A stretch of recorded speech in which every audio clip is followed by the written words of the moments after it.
A former Red Bull driver has come out to accuse the team of playing favorites, and with the temperature in the room between Max Verstappen and Sergio Perez rising day by day, this can turn into a problem they will be facing down the line.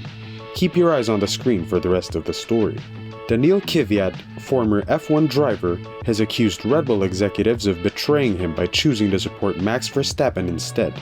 Kvyat was replaced by the young Dutch driver at the 2016 Spanish Grand Prix, and Verstappen went on to win on his first attempt.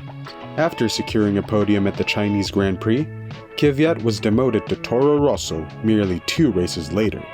He continued to be a part of the junior team until 2020, at which point he was ultimately replaced by Yuki Tsunoda at the end of the season. Despite the time that has passed, the 28-year-old driver continues to harbor feelings of unfairness regarding his departure from Red Bull, and has confessed that he remains very unhappy with the way things unfolded. He shared this sentiment during an interview on the Track Limits podcast, where he said, "I felt really betrayed at that moment. It was a stab in the back, and that's life. You get stabbed in the back sometimes, you know? It's normal. Now it's the past. I have another good career in racing, so part of me of course is very thankful to Red Bull. The other part of me is still very unhappy with it." Kvyat has made a surprising disclosure that he had the opportunity to join Ferrari as a replacement for Kimi Räikkönen, but chose to remain with Red Bull. Räikkönen ultimately stayed with the Italian team for 2 more seasons before departing for Alfa Romeo to make room for Charles Leclerc in 2019. Although Kvyat has established ties with the legendary brand and became a member of the team in 2018, he was unable to secure a race seat and instead served as the team's 3rd driver, concentrating on simulator work and test drives. Nevertheless, Kvyat believes that his career trajectory might have been different if he had accepted the Scuderia's proposal earlier, as he expressed during an interview, where he said, "I was performing really well, and I just scored another podium for the team. And then at the time I had also a proposal to race for Ferrari to replace Kimi. That was going on behind the curtain. So it was a very difficult situation also for me mentally to go back from being wanted by Ferrari and having seen the contract, and then you go back to Toro Rosso suddenly, and then you're like, it's not going very well suddenly." Considering the current situation at Red Bull, it is crucial to avoid a repeat of past events. The dynamic between Max Verstappen and Sergio Perez has significantly shifted, and this may pose challenges for the team. Just a year ago, the 2 drivers appeared to work in sync, with Perez fully endorsing Verstappen. Nevertheless, the rapport between the 2 drivers has altered, and Perez is determined to achieve triumphs in what might be his second-to-last season with the team.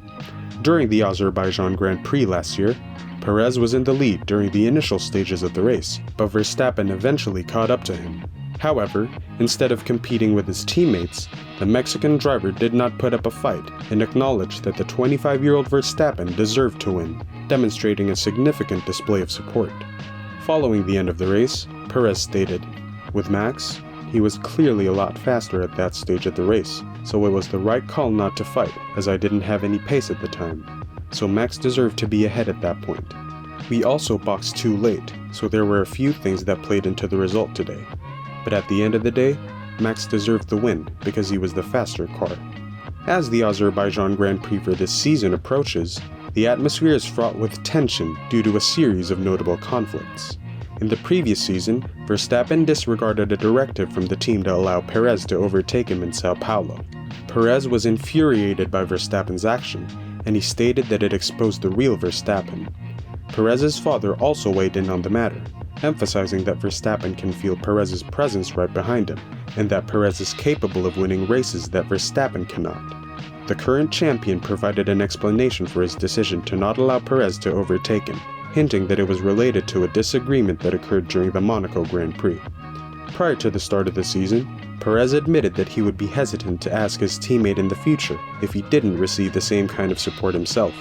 Perez expressed his thoughts by saying, "It's important to always work as a team, and obviously, if I see that I don't receive support when I need it, I won't give it either." Several months later, it seemed that Verstappen and Perez were at odds once more during the season's race in Saudi Arabia. Verstappen disregarded his engineer's instructions to maintain a specific lap time, enabling him to grab Perez's fastest lap point on the last lap, thereby retaining his lead in the championship.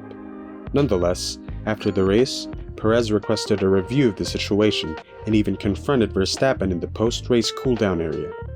Following his triumph in Jeddah, Perez declared that he would compete against Verstappen for the championship, indicating his dissatisfaction with being relegated to a secondary role on the team.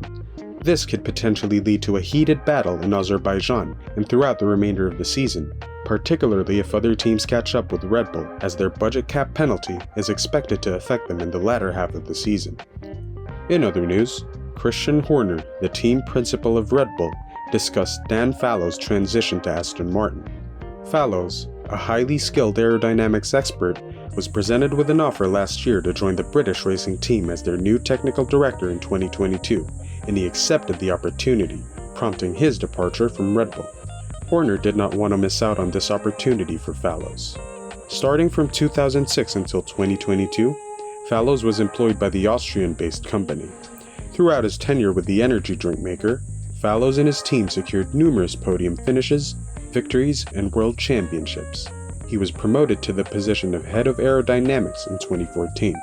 As a result, it was unexpected within the Red Bull organization when Fallows revealed his intention to leave for Aston Martin. As per Horner, the departure of Fallows hasn't had a negative impact on his racing team.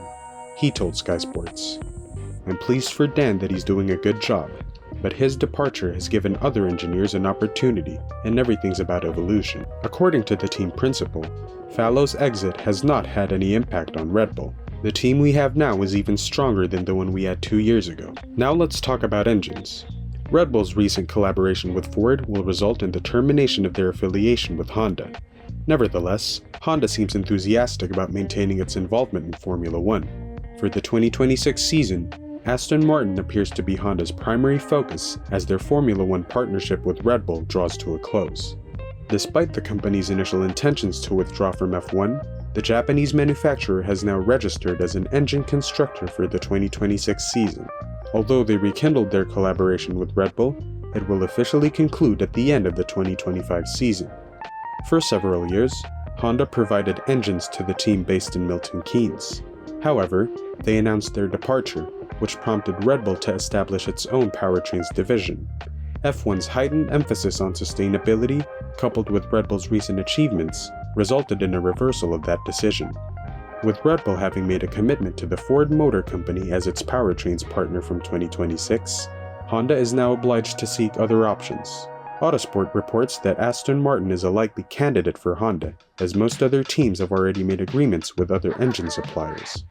Due to the fact that there are only 10 teams and 6 power unit manufacturers in the sport, Honda is facing challenges in finding potential buyers.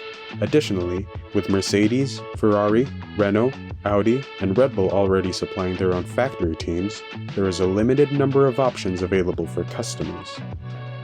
So what do you think?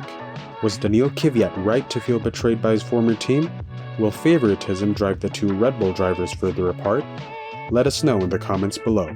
And don't forget to subscribe and ring that notification bell for the latest F1 updates.